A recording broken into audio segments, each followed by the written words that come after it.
مشاهدينا الكرام، تحية طيبة استكمالا لموضوعنا في الاستوديو. ما نحن في الميدان إلا في خدمتكم، ونحن عند حسن ظنكم دائما وأبدا. ستسألون اليوم لماذا نحن على مدخل أمانة العاصمة في الانتظار وفي الترقب لزيارة من الإخوة المواطنين لمجموعة منهم قادمين من محافظة لحج، تحديدا من منطقة حالمين. لماذا جاءوا إلينا ونحن بالانتظار منذ الصباح الباكر؟ هنا السؤال. وقد تقول مبالغا، لكن الموضوع له علاقة بموضوع هذه الصورة. العم مانع، قائد مانع، العم قائد مانع هو موضوع حلقتنا لهذا اليوم ونزولنا الميداني، ونحن بانتظار هذه الأسرة الكريمة وهؤلاء الإخوة القادمين من محافظة لحج. الموضوع باختصار أطرحه على حضراتكم، وقد تقولوا فيه مبالغا لكن هذه هي الحقيقة. قبل 20 يوم من الآن في برنامجنا نزلنا هذه الصورة بعد أن أرسلت إلينا من مواطن محترم قال بما فيه هذا المضمون بأن هذا المواطن قائد مانع موجود في محافظة المحويت بعيدا عن أسرته، هو مقطوع من شجرة له 30 عاما. نحن قمنا بدورنا، عرضنا هذه الصورة وبحثنا إن كان له أهل أو كان له أقارب، فمجرد أن نشرنا هذه الصورة كانت المفاجأة الجميلة التي سنعلن عنها في هذه الحلقة وفي هذا اليوم. اتصل بنا مجموعة من الإخوة المواطنين من محافظة لحج، قالوا تأكد أخ محمد من هذه الصورة، هي نفس ملامح الشخص الضايع علينا. لكن تخيلوا، يعني واحد ما يصدقش، قالوا بأن هذا الشخص الذي أعلنتم عنه في الصورة له مدة غيابه 55 عاما، وله ابن موجود عمره اليوم 55 عام. سافر العم قائد مانع وعمر ابنه 5 سنوات، واليوم عمر ابنه 55 عام. تواصل بنا هذا الأخ الكريم وأبلغنا بمعلومات مهمة عنه. قال حاولوا تسجلوا معه مرة أخرى أو تنقلوا صورة قريبة لهذا الأب لنتأكد إن كان هو.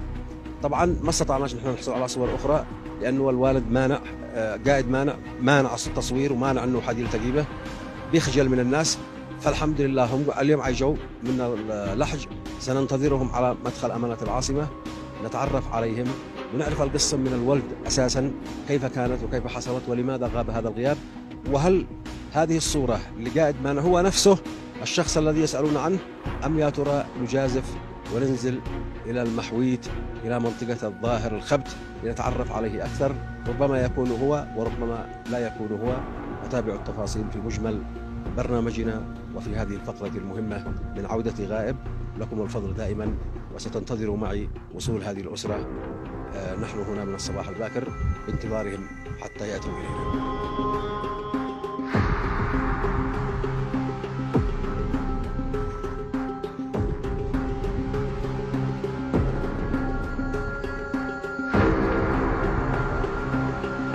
قدر قناة اليمن أن تكون مع المواطنين أينما كانوا في حلهم وترحالهم، وهي اليوم مع هؤلاء المواطنين القادمين من محافظة لحج قرية بوران مديرية حالمين الذين ظلوا 50 عاما بحثا عن مفقودهم الغالي. عليكم السلام ورحمة الله وبركاته. حيا الله من جرح أبوه، حيا الله من جرح. الحمد لله على السلامة. كيف أنتم؟ والله نورتوا صنعاء يا شباب. أهلا وسهلا، حيا الله من جاء. أهلا وسهلا بكم. نزلتم أهلا وحللتم سهلا، حيا الله من جاء. ما شاء الله تبارك الله. مشاهدينا الكرام، هؤلاء الإخوة جاءوا من حالمين لحج، حضروا منذ أمس الليل وهم مسافرين، واليوم الصباح وصلوا أمانة العاصمة. الحمد لله على سلامتهم هؤلاء الإخوة جميعا. منهم أقارب ومنهم من هو له علاقة مباشرة بالعم قائد مانع، لكن أنا لست متأكد بأنه هذا الرجل. قد يكون تشابه صور، قد يكون تشابه أسماء، لأنه حتى هذه اللحظة لم نتأكد من أن هذا الشخص هو نفسه من يبحث عنه هؤلاء. لكن بمجرد أن رأوا الصورة عمرها 50 سنة عرفوا بتفاصيل بشحمه ولحمه بأنه هذا الرجل الغائب. حضروا إلينا وكلهم أمل وكلهم شوق بأن يكون هذا الشخص هو نفسه. سأتعرف، أنا أخبركم بأن هؤلاء الأشخاص أقرباء له من الدرجة الثانية، يعني عيال أخوه وابنه. أنا سأخمن من هو ابنه بالصورة، يعني بالشبه. أنا سأخمن بأن هذا الشخص هو ابنه الأقرب إليه. بين أشوف الصورة اللي نشرتها أنا، وكما تلاحظوا هذه الصورة موجودة أمامكم مشاهدينا الكرام، هذه الصورة بينها شبه. وهذا الأخ، تفضل يا أخي. عندما نشرت الصورة يا أخ الكريم، تابعتوا أنتم في الشاشة؟ نعم، اتضح لكم أنه هذا واتضح لنا أن هذا الوالد بنفسه. أما يا أخي عندكم إحساس أنه عاد عايش؟ فعلا في إحساس، في أمل. انه عايش. عايش. يعني قد بحثتوا انتم في كل مكان ما خليتوش ولا مكان، قالوا لكم مره انه في الحديده.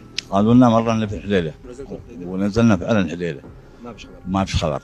وقالوا لنا انه في الرياض السعوديه. في السعودية وتحركوا ابنائنا من السعودية الى الرياض وما فيش. حتى انا اتصلوا بي مجموعه من المغتربين من عيالك ما. اي نعم. ايوه اتصلوا من السعوديه قالوا نحن اقربائه ما شاء الله مع حضور كبير ورجال محترم ورجال شهم ورجال كان كريم جدا. ما ادري ما هي الظروف اللي حصلت لي، ما هي الظروف؟ والله لا نعلم عليها حتى لانها راح ونحن حضرنا اطفال. في احتمال انه عملوا هذا الشيء ما بعرف. الله فوق. طيب الله العالم مشاهدينا الكرام ان يكون العم قائد مانع هو نفسه الذي نبحث عنه او تبحث عنه هذه الاسره. هذا هو الابن الاكبر لهذا الرجل.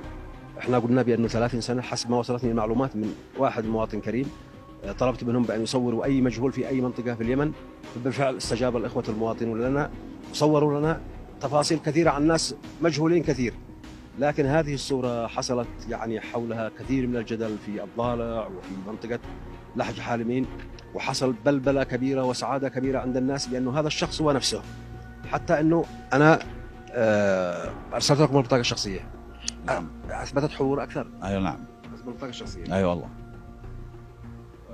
امك عادي بخير؟ لا الله يرحمه. الله يرحمه. بعد كم بعد غيابه؟ بعد غيابه حوالي 15 سنه. 15 سنه. ما حصل؟ سقط من فوق سياره. لا حول ولا قوه. حلف من حصل سلامكم صاروا توفى الحال. الحين انت الابن الاكبر انت؟ اي نعم. كم باقي معك اخوه؟ باقي معي اثنين اخوه. نعم. بنات؟ بنات ما فيش. ما فيش بنات. اثنين عيال احمد وعلي. اين احمد؟ احمد بالبلال وعلي في السعوديه. وعلي في السعوديه. اي نعم. طيب هذا الحوار الاول مع الابن الذي ينتمي مباشره للعم قائد مانع. في منطقه اخرى في المحويت او ما قبل المحويت سنعمل حوار مع الاخوه الذين جاءوا الى جانب هذا الاخ ونتحدث معهم اكثر عن علاقتهم بهذا الغائب. فارجو ان تتابعونا مشاهدينا الكرام. واذا ما طلع شو؟ شنو معنا الحمد لله. الحمد لله. نعم. نعم. ما بيقول لك البدن. قلبي حاسس يا اخي ما بالمال انه هو. ان شاء الله. انا قلت عما صورت لكم قريب كبير بالعمر 80 سنه في هذا الحدود. بس عندما جاءتنا اول صوره له وثاني صوره وخاصه البطاقه يعني مأكد 100%. طيب هم طلبوا مني واحد من الاخوه في السعوديه قال لي تاكد من الاسم لان احنا ادينا الاسم كامل. فيه واحد اسم مش هو نفس الاسم. واحد من الاسم الخامس. الاسم الخامس مش مطابق. ولا هو قائد مانع حسين صالح. ايوه واحنا اضفنا بعدين ماهر ايش هادي. هذا مش هذه يمكن من اجدادنا الاولين. قصدك ممكن هو ادرى. هو ادرى. لكن انا اشوف صالح قائد مانع حسين صالح الى انا افهم. هذا هو زيد هادي. ايوه زيد هادي وانتم شكيتوا في هادي. ايوه في هادي قد يكون هو عمشو. بس لما جاءت البطاقه جاء الاسم الرباعي مضبوط. البطاقه الرباعيه. ايوه. بارك الله فيكم ان شاء الله. وان شاء الله تطابق المواصفات وتطابق الاسماء وتطابق الحظ مشاهدينا الكرام. وانا اقبل يدك اخي الكريم لحضورك هذا التعب وهذا العناء بكله من اجل ان نلتقي بهذا الوالد ونجبر بخاطر على اخر عمره حتى لا يموت وهو مجهول في منطقه ما واسرته محترمه معززه مكرمه تبحث عنه وتحتاجه. هو غادرهم لا ادري ما هي الظروف. ربما كانت اسحار، ربما كانت خجل من الناس لانه كان ظروفه شوي صعبه، ما ادري ما هو الحاصل. لكن على بركه الله متجهين نحن والطاقم وهؤلاء الاخوه جميعا. اخي الكريم اسمك انت يا اخي؟ حياك الله فهد. وانت من يا اخي؟ منصور حياك الله. وانت من يا اخي؟ صقر حياك الله اخي. معتمد. اهلا وسهلا بك يا معتمد. واخي الكريم حياك الله شاعر. الله يحفظك يا شاعر. مثل ما رافقت اخوتنا هؤلاء الله يحفظكم. الاخ اهلا وسهلا. محمد حياكم الله. هؤلاء هم في عهدتنا وفي ضيافتنا اليوم مشاهدينا الكرام منذ الصباح الباكر متجهين الى منطقه اسمها الخبط الظاهر في محافظه المحويت. بعد المحويت بساعة تقريبا قالوا على الطريق العام لنصل إلى العم قائد مانع لعلنا نجد ظلتنا عنده. وعلى بركة الله بالله عليكم لا تقلبوا شيء قناة، ثبتوا عندكم التردد وتابعونا إلى نهاية هذه الفقرة.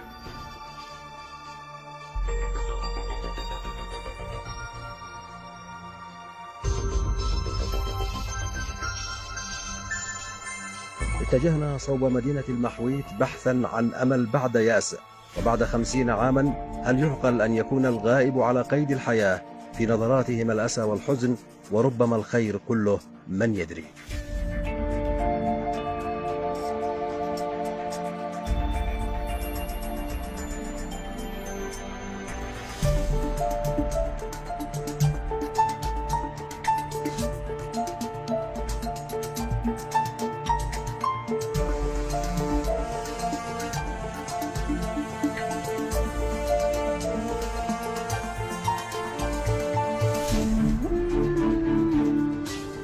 ونحن في الطريق وفي شوق إلى هذا الرجل أن نتعرف عليه، يا رب أن يكون هو نفسه من نبحث عنه حتى لا تخوننا الذاكرة ونعود بخفي حنين. قد جاءوا من محافظة لحج وكلهم شوق لأن يقابلوه إن شاء الله بإذن الله. ما نعود هذا اليوم إلا وهو معنا معزز مكرم ينتقل إلى أسرته ومحبيه.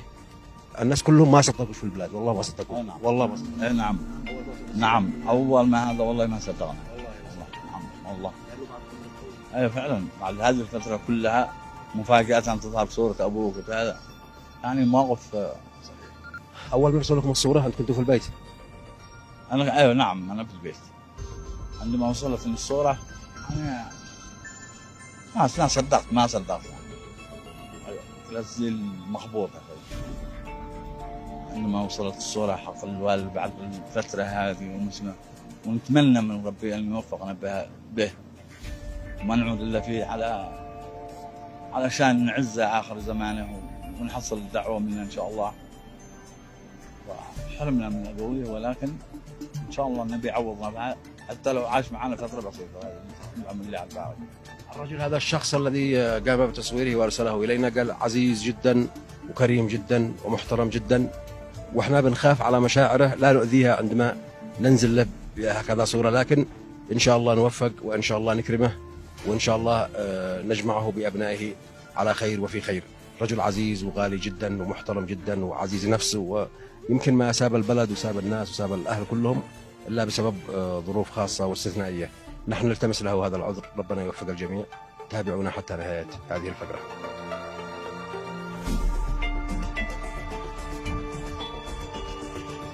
مقصدنا منطقة الخبت الظاهر الواسطة، وبعد أن تجاوزنا مدينة المحويت سألنا الأهل من جديد ماذا لو لم يكن هو نفس الشخص الذي يبحثون عنه.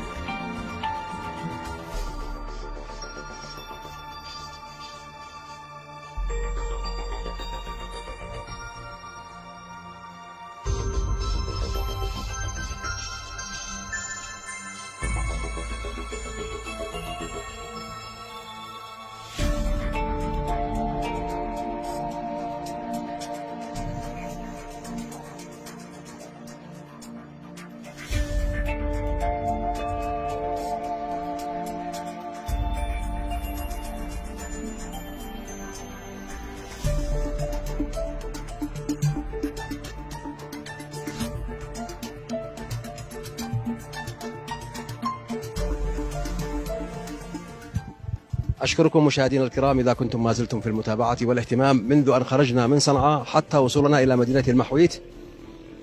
وكما تلاحظون مشاهدينا الكرام مدينة المحويت خلفي تماما، المدينة الجميلة المعلقة بين السحاب. وهؤلاء الإخوة الذين جاءوا من حالمين لحج، محافظة لحج، جاءوا من يوم أمس وهم مسافرون محبة ونزولا عند رغبة هذا الأب الذي غاب عن أسرته أكثر من 50 عاما. ونحن في الطريق إلى الخبت الظاهر لنلتقي بهذا الوالد ونتعرف عليه عن قرب إذا كان هو أو لم يكن هو. دعوني أرحب وأذكر بالاسم الإخوة المحترمين شاهر فرحان ومحمد عمر. هؤلاء الإخوة النموذج للشباب المحترم الذي استقبل هؤلاء الناس واحتضنوهم ورعوهم رعاية كاملة منذ وصولهم إلى صنعاء. وإحنا واحد وحالنا واحد سواء في المحافظات الجنوبية أو في الشمالية، كلنا من بعض. الحمد لله على السلامة يا أخي الكريم، وإحنا إن شاء الله في الطريق إليه. وما بتقول لك إحساسك، هل هو نفسه من رسمناه ومن قدمنا لكم في الصورة أم اختلف؟ والله إحساسنا أنه إن شاء الله هو، يعني ما عادش باقي أيام، لأن سألنا روينا ناس صور وكذا أكدوا لنا 100% أنه إن شاء الله أنه 100%. أنت الحين ابن الابن، إذا كان الابن ما يعرفش أبوه يعني ما لأنه صار أبوه عمره 5 سنوات. أنت ابن الابن. أنا ابن الابن. أيوة يعني ما بنا عن طريق الناس هذا يقول لك أيوة. طيب فهد ذكرت لي قصة واحنا في الطريق، قلت لي يا أخي الكريم بأنه قبل 18 عاما وأنت سائق قاطرة تعمل في محافظة الجمهورية، حصلت الأخ قائد هذا عمكم في الخشب. نعم. ما قال لك أساسا؟ إحساسي حسيت أنه هو بكله. شفته وكلمته طبعا. سألته قال لي أنا من الضالع. قلت له حق من الضالع. قل لي منين من الضالع؟ قال لي من الحسين. طيب منين من الحسين يا حق؟ أنا شوف إحساسي إنك قريب منا ما أنتش بعيد. قال لي إن شاء الله قال إحنا من البلد واحدة. أيوه.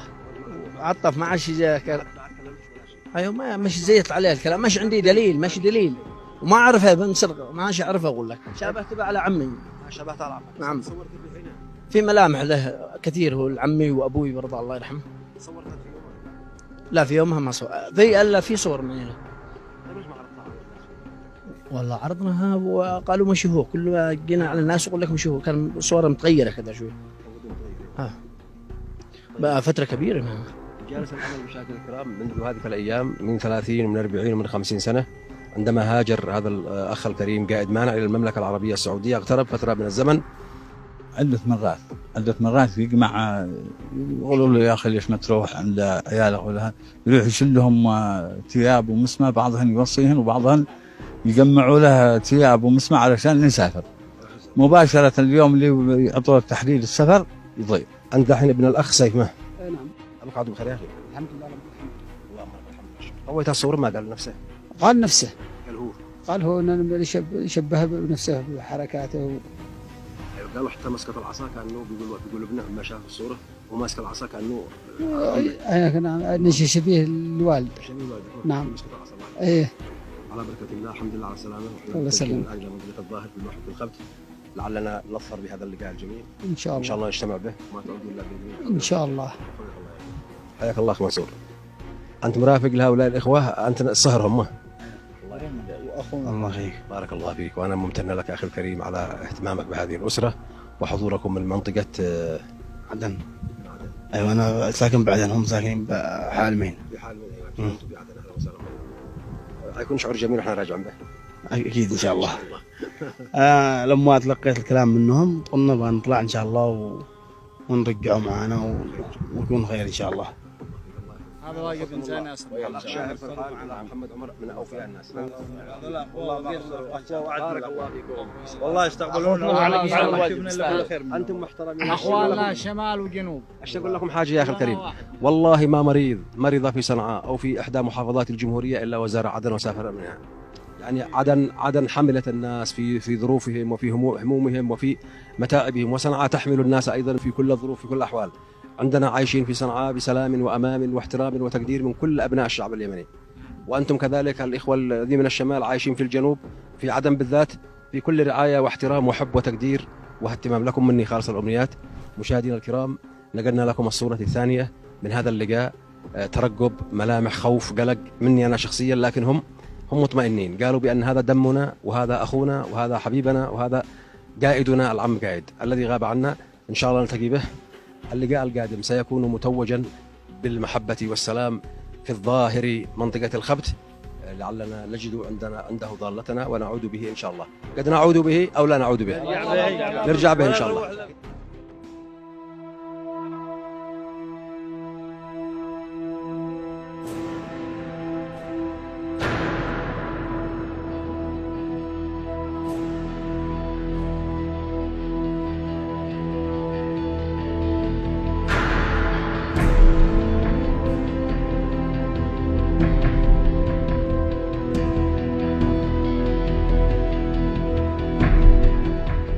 واصلنا الطريق ودليلنا صورة لغائب تجاوز عمره 80 عاما وغيابه 50، فقد يكون هو أو لا، وهذا هاجس الجميع.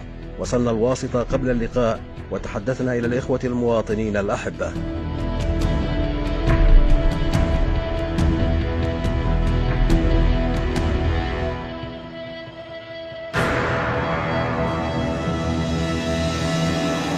نتشرف مشاهدينا الكرام أننا إلى جانب إخواننا المواطنين الموجودين في منطقة الحنكة، وهي منطقة ما قبل الواسطة، والواسطة ما قبل الظاهر. هذه 3 مناطق تقريبا 40 دقيقة نص ساعة تقريبا حتى منطقة الظاهر. إن شاء الله. حيث ضالتنا وحيث العم قائد مانع موجود في هذه المنطقة عاش بين هؤلاء الناس لمدة 50 عاما، ترك دياره في الضالع، في لحج، في كل المناطق تلك التي جاء منها، ربما بظروف خاصة واستثنائية سنعرف منه ما هي الأسباب بعد لحظات.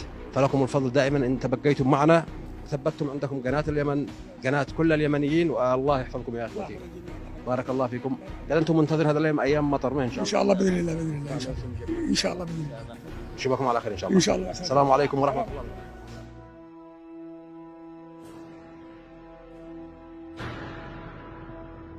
وصلنا إلى دليلنا في المنطقة، وهو الأخ إبراهيم عبده الذي كان أول الغيث.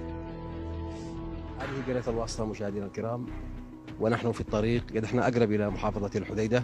هؤلاء الناس الطيبين، هذا الأخ إبراهيم من أعز الناس، وهو الإنسان الغالي الذي ما إن تركنا أثرا وقلنا للناس صوروا من لديكم مجهول وابعثوا به إلينا لعلنا نصل إلى أهله ومحبيه.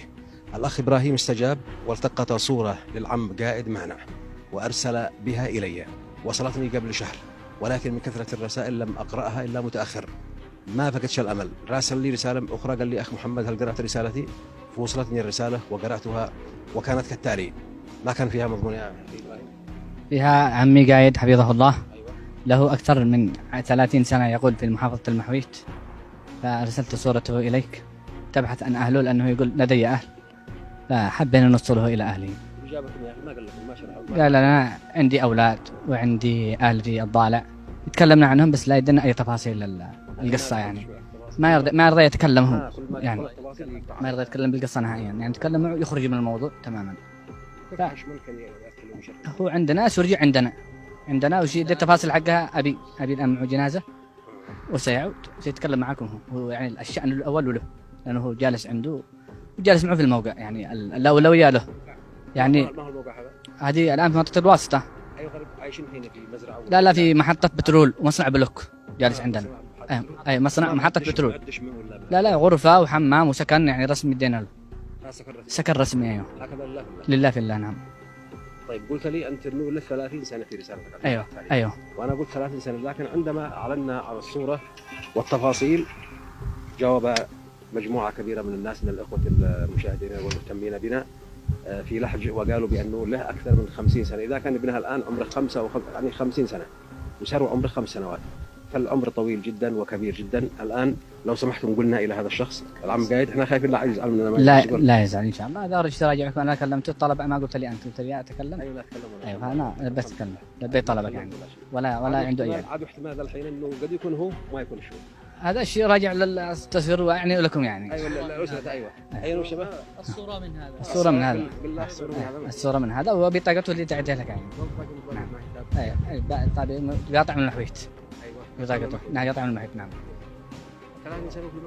لا له عندنا تقريبا 7 سنة أو 8 سنة عندنا إحنا، بس متنقل. بس في الأيام الأخيرة عندنا واصل له 8 سنة واصل 2015. بس قال لكم إنه 30 سنة من الأسرة. أيوة. كانوا في منطقة هنا في هذه المنطقة اسمها الجبال، جلس فترة وانتقل إلى عندنا إلى تاجر، وجلس يشتغل مع حراسة، وحصل بينه خلاف وخرج من عنده ولقى أخي اللي أكبر مني، وقال صايحت أنا والتاجر اللي كان يشتغل عنده، ورجع قال له محمد تعال جلس عندنا في المحطة، وجلس وكل وشرب في المحطة عندنا، جلس من 2015 إلى يومنا هذا في المحطة عندنا، في المحطة جلس عندنا إلى يومنا هذا في المحطة حق البترول. نعم. شبه من هذا. في شبه كثير من هذا. نعم. وفي شبه كثير من هذا، واحنا تحفظنا فيه، اخفنا ان عليه مشاكل، لانه كان كل ما تذكر له عن اهله يقول له انا غثيت من البلاد، انا معي مشاكل، انا لا تذكروا لي البلاد. كان يحس بالتضايق ويزعل حين تذكر له اهله، او فاحنا حسينا انه عليه قضيه، عليه مشكله، عليه حاجه، فقلنا له جلس وكل ويشرب ويتعالج عندنا، واصيب بجلطه في 2015 ونجا منه، وشلينه الحديده وعالجنه في مستشفى خاص، وقبل 3 شهور طلعنه صنعاء وعالجنه، كان معه مشاكل بروستات وعالجنه في صنعاء في مستشفى خاص. ايوه وهبنا له غرفه وحمام، خاصه في اثناء كان كورونا. الله يفتح عليك. الله يبارك لكم. هذا هو. انا قلت لك انا بخير، يعني الانسان بخير، الناس لا يتكلم، يعني انا شاورتك بالموضوع. غايه في الاحترام، الرجال محترم جدا يعني جدا جدا، يعني الاولاد الصغار كلهم عنده جالس يا جد قاعد يا جد قاعد يا جد قاعد، لا لحد الان هم عارفين انه يمكن يروح زعلانين ما يشتهوا يروح. يعني في تقريبا الاطفال عندنا في الجيران اجداده الاثنين ماتوا، وتخبروا اهل البيت يقولوا هذا ما معه جد لا اب ولا ام، يعني قال انا معي جد، عمي قاعد طالع جدي قاعد، يعني من محبته لهم، محبته لهم. الله يبارك الجميع.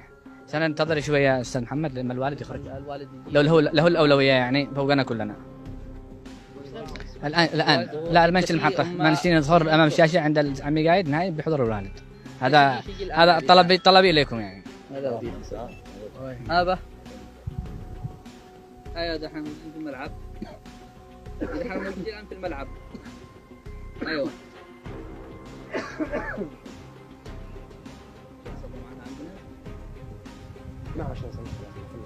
خلاص تمام صلوا وجيتوا كذا.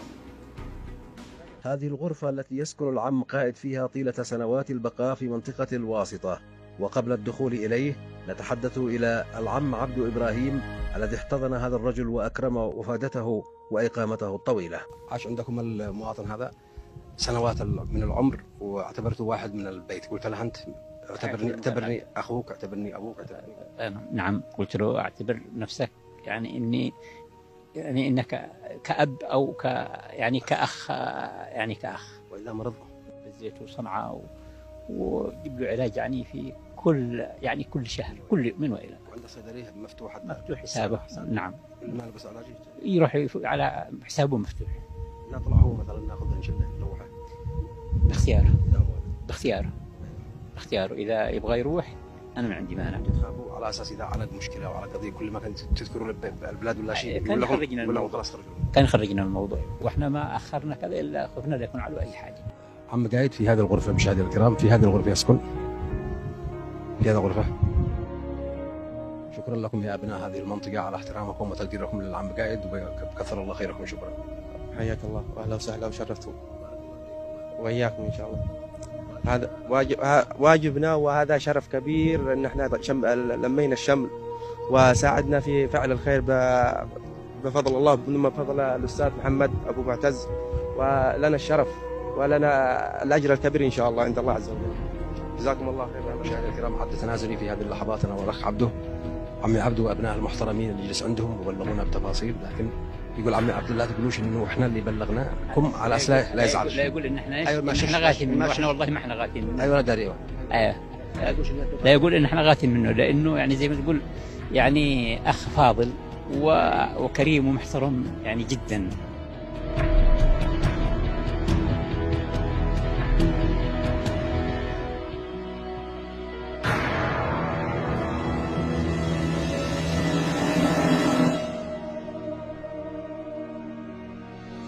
الله يطول بعمرك يا عم قايد، الله يحفظك، الله يبارك لك. عم قايد كيف الحال؟ معك ابن يا عم قايد؟ معك ابن؟ في 3 أولاد. اسمهم؟ صالح وأحمد وعلي. صالح وأحمد وعلي. 50 سنة يا عم قايد؟ أكثر ممكن. أكثر من 50 سنة.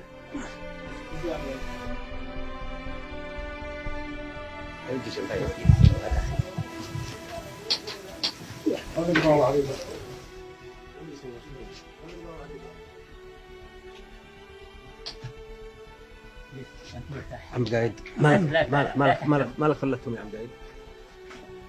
هذا شيء من الله. ايوه كنت تضيق كل ما تروح القرية كنت تضيق منه. كنا ضيق لا لقينا حاجة. وضالع. الضالع ايوه كانت من اول الضالع الحين قد يلحج. تعلم اسمها المسيمير ولا ما اسمها؟ لا الضالع المسيمير بعيد عنها. المسيمير بعيد عنها هم. نعم. مسامير غريب اللغة. ايوه صحيح، الحين قد يلحج مع هذا الشطر. الله يبارك لك يا عم قايد. الله يبارك بالجميع. سلام عليك. انت محترم. الله يستر عليك. انت انسان نبيل يا عم قايد. اللهم لك. وانسان محترم. وهؤلاء الناس يكونون لك كل تقدير واحترام وحب. انت بمثابة الاب لهؤلاء جميعا. هذا لا كان لي اهل ولا شيء. هذا اهلك. هذا اللي وقف معك. وقف كل حاجة. هذا اللي وقف معك كل شيء. خلي لا خلينا مرتاحين. لا خلينا نرتاح ولا. اللهم لك الحمد. اللهم لك الحمد. انا مكاني الله ربي انا يعينك. مكاني اخ، يعني زي ما تقول حتى لما بدك تروح معاهم او ما بدك تروح او كذا.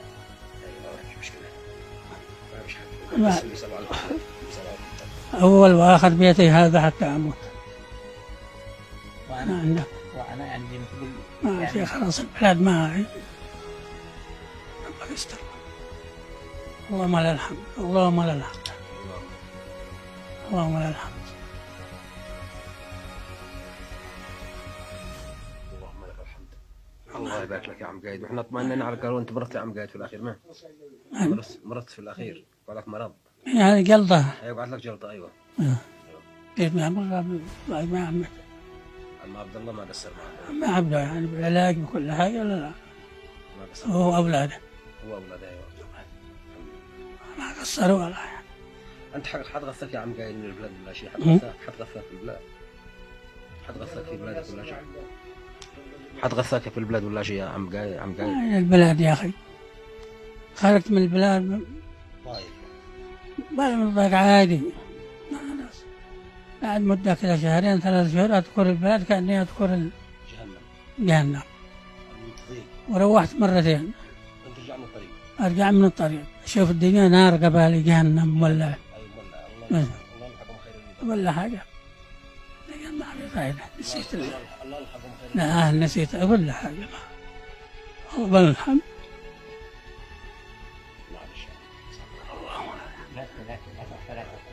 لا تنهى. يعني الواحد يعطي مال. لا تنهى يعني. لا حمزة يتكلم معك. صالح وين؟ أحمد وعلي. صالح وأحمد وعلي.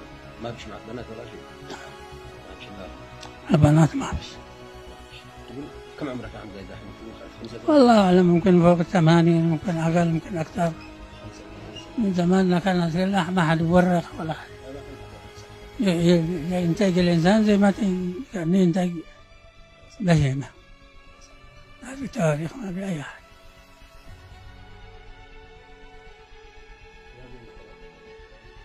ذكر عمي قايد بأن لديه أبناء هم صالح وأحمد وعلي. هؤلاء هم 3 أبناء تركهم عم قايد نتيجة ظروف خاصة. كان كل ما يروح البلاد يجي ضيق كبير وتضيق به الأرض، وغادر مغصوب، ما غادرش يعني بطواعية. ما حد يترك جهاله وزوجته هذه السنوات كلها إلا وهو مريض نفسي. الله يلحقهم خير اللي ضروه واللي أثروا عليه والذي سببوا له هذا المشكلة الكبيرة. وعاش مشرد وعاش غريب في كل الديار في كل مكان. لف في هذا المكان 8 سنوات، قنبر في مكان ثاني 10 سنوات، قنبر في مكان آخر 10 سنوات، قنبر في مكان ثاني 10 سنوات، يعني مجموع الغياب 50 سنة. 50 سنة وهو بعيد عن منطقته، بعيد عن أهله، بعيد عن أحبته. في هذه اللحظات مشاهدينا الكرام أحمل عم قايد لا تزعلش مني أنا أبدا. لا تغتش مني. أنا عارف. الله يبارك الله أنا حاب أشرح لك مفاجأة يا عم قايد. الله عمرها 50 سنة. هذه المفاجأة، بس لا تزعلش مني أنا أبدا لك يا عم قايد. عادي ما في حاجة. أيوة إذا طلبت يزعل الإنسان من الحق. أيوة وإذا طلبت منك حاجة يا عم قايد قول لي حاضر أنا أبدا لك. الله يبارك لك. بارك الجميع. دخلوا لي واحد لو سمحتوا. أيوة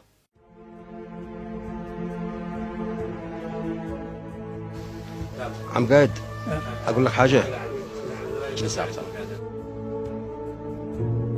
هذا صالح يا عم قايد.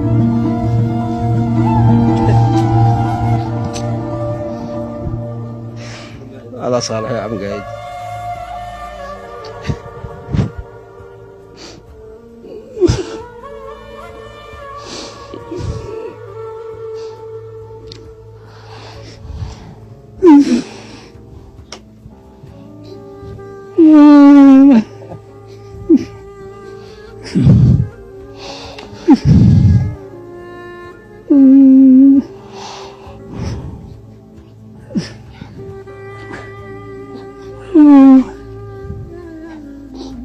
يا الله يا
إله إلا الله. الله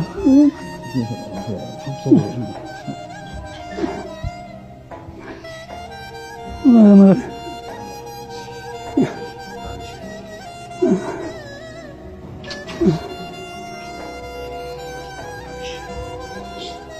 شاءت الأقدار يا عم قايد أن تلتقوا قبل أن تموت. الحمد لله. الحمد لله.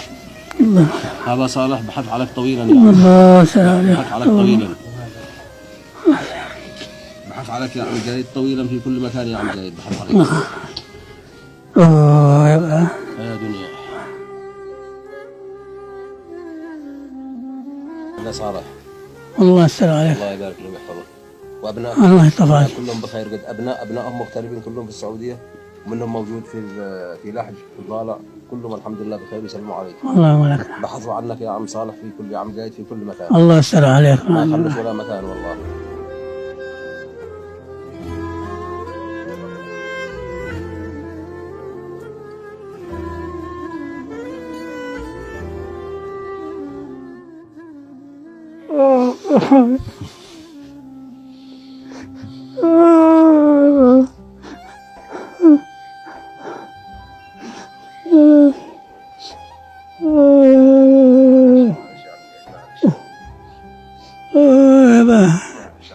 أنا أقدر أقوم مثلا أقوم بالله عليك. يا الله. الحمد لله. الحمد لله أنا ربي جميل. الحمد لله. الحمد لله. لك الحمد يا رب. الله يستر عليك. عليهم تطيب يطيب خاطرك قبل ما تموت. الله. وانت حسره وندامة عليهم انك ما اجتمعتش بهم. الحمد لله. الحمد لله. الحمد لله. الحمد لله على كل حال. عاد باقي معك يا عم قايد. باقي صقر احمد قايد. بن احمد. ابن اخوك احمد. نعم. بن بنك. ابن ابنك. نعم. ابن احمد انا موجود. احمد اين صقر؟ اين صقر؟ اين صقر؟ هذا صقر.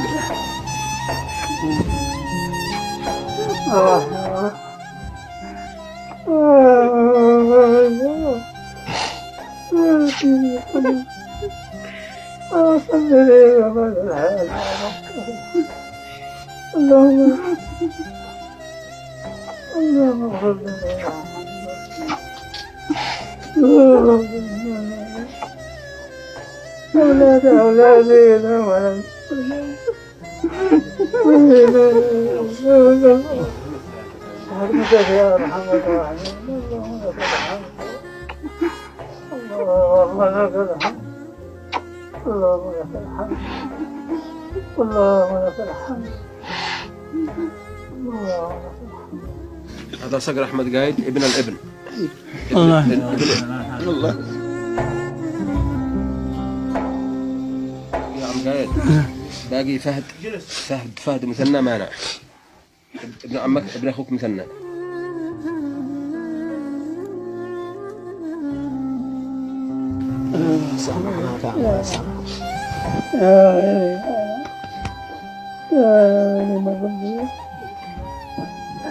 الله يقدرني. الله يسلمك. الله يسلمك. الله يشفيك. الله كان يسلمك. الله يستر.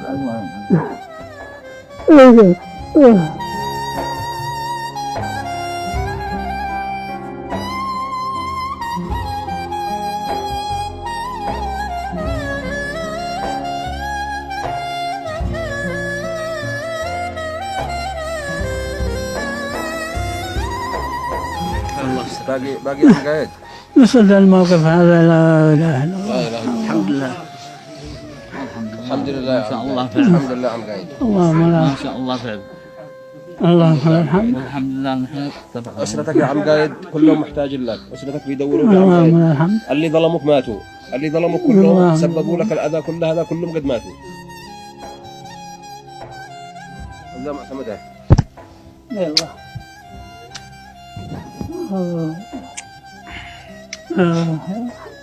يا رب يا كريم يا الله.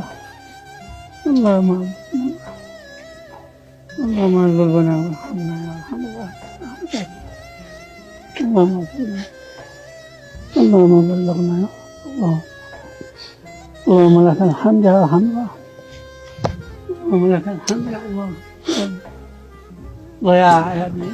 ما فيش مشكله يا عم. سامحوني يا الله. الحمد لله اني حصلت. سامحوك سامحوك يا اخي. سامحوك دنيا واخره يا عم قايد. يا اخي. سامحوك يا عم قايد. سامحوك يا عم قايد دنيا واخره. اللهم لك الحمد يا اخي. ما فيش، انت صرت يا عم قايد غصبا عنك، ما صرش برضاتك. اللهم لك الحمد. انت كل ما تشتري لهم ملابس من السعوديه وقالك مروح خلاص تدخل اللهم لك الحمد. تدخل المرض فيك وتخرج على طول، وهربت لك على طول من الضيق. من المرض اللي كنت تعانيه وتعيشه. وهكذا مشاهدينا الكرام اكتملت حلقتنا بهؤلاء الابناء وابن الابن وابن الاخ وابن العزيز الغالي عم قائد. عم قائد نادم ندم شديد، لكن كل شيء غصبا عنه. اول ما ظهرت صورته سبحان الله الدم يعرف. اول ما ظهرت صورته على طول ارتبطت به هذه الاسره من عدن ومن السعوديه ومن كل مكان. اتصلوا بنا وساهموا وشاركوا ودفعوا بابنائهم من ان ياتوا اليه.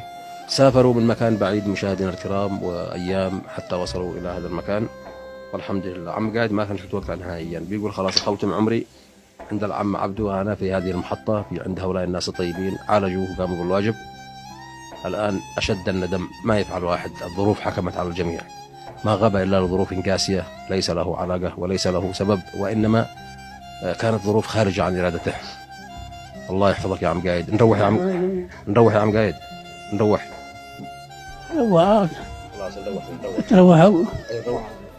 نروح جماعه يا عم قايد. نروح جماعه يا عم قايد. على ما يدير عوض. خلاص. ولا يرعوك ولا يرعوك. شافوني وشفتهم، الله يطول بايامهم ويسامحهم. ما بقول لك روح. يسامحونا. روح معاهم. وانا كنا هنا عندي. ماشي على ما يهتموا بك. كتب لي الله ناس يعني ببدالهم. ما قد عيالك موجودين. ما قصروا لا صغير ولا كبير يا اخي. عيالك موجودين يا عم. مرت جاتني القطله ومرت فيها وعالجوني ولا الان هذا ما مقصرين معي وكل حاجه. ولو يا عم قايد علشان العمر الباقي ناخذ لك يا عم قايد على متشعرك. بالخير يا اخي. تدعي لهم يصلح الله. يصلح الله اولادهم. ما عاد هم شافوني ما عاد يعني ازيد لهم جروح هنا وابلغهم حاجه. الحمد لله كلهم مشتاقين لك. ما عملت لهم اي حاجه. ولو سهل ولو ما عملت سهل ولو ما عملت لهم كلهم طالعين. لا تهم اي حاجه. عارفها كبير لا تهم. امورهم سابرين، كل شيء سابر، امورهم سابر. وانت مش برضعك، لو كان برضعك الناس داري كلها ويجي يصلحوا كلهم ماتوا. الله يموت والله. الله يرحمه. الله يسامحهم. الله يسامحه. الله يسامح من عدينا. الله يسامح من ضيعنا. معلش اللهم لك الحمد. لا تشعر بالذنب ولا شيء يا عم قايد. عيالك رجال. عيالك رجال. الحمد لله. ما طلعوا رجال الحمد لله. الحمد لله رجال.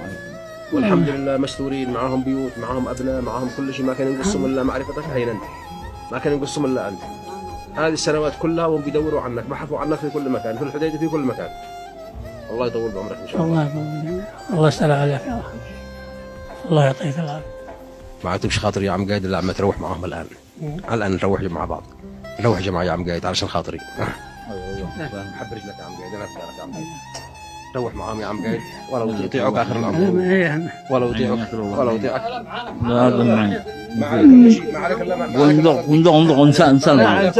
انسى الماضي انسى. الان نبغى حصلناك نعلق العمر مع بعض. نحصل الدعوه منك ودعين لنا. الله يستر عليكم ونهتم لكم. هذا يا عم قايد روحوا واسالوا اذا روحت معاهم وما عجبك الوضع هناك أنا أطلب منهم، أنا أطلب منكم طلب لا تغثوه. يعني وإذا أنتم تشوفوا الطريق تعيب عليكم ولا حاجة اتصلوا لي وأنا أجيب سيارتي من عندكم إلى غثي وإنه مبسوط يعني قد يكون ما في شك دم منه بكم وهو منه ولكن إذا مثلا روح جماعة اعتبر المسألة تمشي. إن عجبك الوضع عندهم إن عجبك الوضع عندهم جلست، ما عجبك الوضع أسألكم بالله تتصلوا اتصال. أيوة عهد. نعطيكم عهد الله إنه وصل وقال ما يا ابني أنا مخضوم من هذا القرية ما أقدرش إني بعود لهنا غرفته مسملة عندهم وأنت وإحنا الصغير يدعوا يا جد، أهلا كلهم الصغير يدعوا يا جد والكبير يا عم. صرتم لأنتم أهلنا هنا.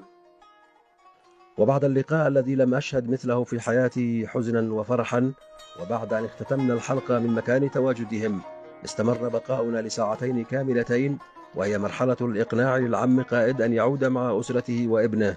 وكان كلما تحدثنا عن العودة للقرية يبكي بحرقة ويقول جهنم ولا العودة.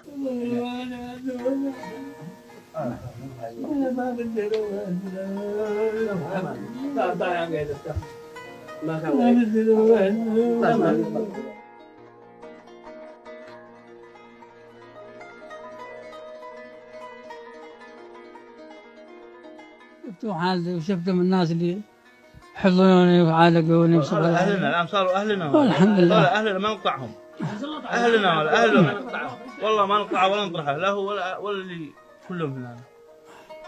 ما يخالف حنوديك أي وقت تشي تروح هنا نطلعك أي وقت، الحمد لله معنا سيارات معنا كل شيء أي وقت. أي وقت هم ينزلوا يجوا عندنا ينزلوا عندنا أهلا وسهلا أي وقت بيتنا مفتوحة لهم. لا تشيل همك من أي شيء. خلاص روحوا هناك قبل ودة كذا أنا أنزل أنا وهم ونحن أبوي من البلاد أنا الصراحة أنا عن نفسي ما قلت أروح، قال لي أبوي تروح إلا بقدك ولا قيس عندك. والله ظروفنا ميسرة اللهم لك الحمد. اللهم لك الحمد. والله مجرد ما وصلنا التواصل الاجتماعي بعثنا عليك درينا كذا احنا شوف القاطر حق اليوم دخل الله. كنت توصل هنا للخشم كنت أسأل ولا في مكان وانا وصلت حتى عندك السرعة ومصلح أكثر مرة السرعة ومصلح صرت أتبرع على الناس دخل كسالة الخشم قبل 20 سنة يمكن. هاي الموضوع بيسألك بيقول لك عم قاعد منين؟ تقول ترى أنت من الضالع. قال لي بس ماشي بين علي ومشينا عندي أثبات عليه. نعم ما بش. لأنه بقول له قد يكون أنت قايد معنا، قال أنا من الحسين. قلت له أنت قايد معنا. هو بيقول له أنت عم قايد مو قريب أنا قريبك ابن أخوك. يمكن. يمكن. إذا ما عجبك والله لا أجي لك. أنت تعرفني والله لا أجي لك، يعني زي يقول الليل لنشر الليل وأجي لك. الله يطول. أنت تعرف أني أتكلم ورجع. الله يطول عمرك.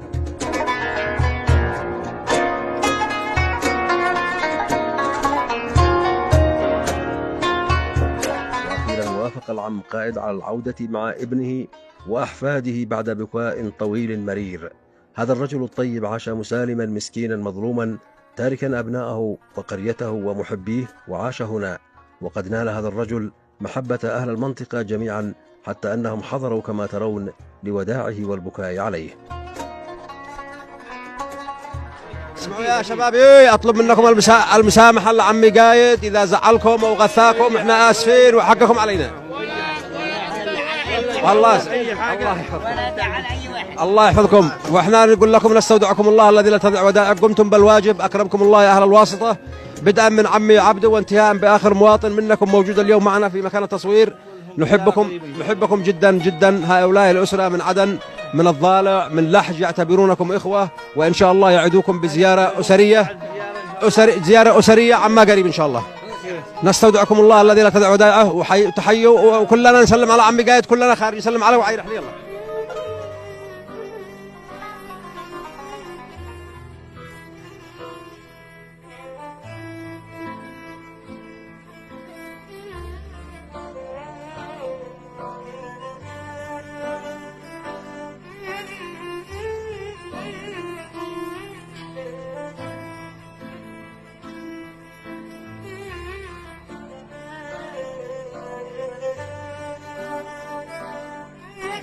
والحمد لله مشاهدينا الكرام اقتنعنا أخيرا بأنه العم قاعد يغادر معنا إلى أولاده وإلى عشيرته وإلى أسرته وإلى محبيه الذين افتقدوه كثيرا طيلة 50 سنة وهم يبحثوا عنه. واليوم نغادر هذا المكان الواسطة بعد أن ظل فيه طيلة عمر طويل وهو يعيش بين هؤلاء الناس كواحد منهم، أحبوه مثلما أحبوا أبنائهم، وترك أثرا طيبا ولم يبقى إلا الأثر الجميل، وهو يغادر الآن معنا إلى قريته وإلى محبيه الذين افتقدوه طويلا. والله يحفظكم جميعا يا أهل الواسطة، وربنا يخليكم إن شاء الله.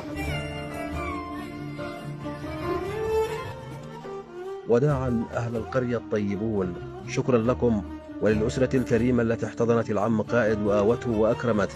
نحبكم جدا فأنتم أصل اليمن الطيب الطاهر.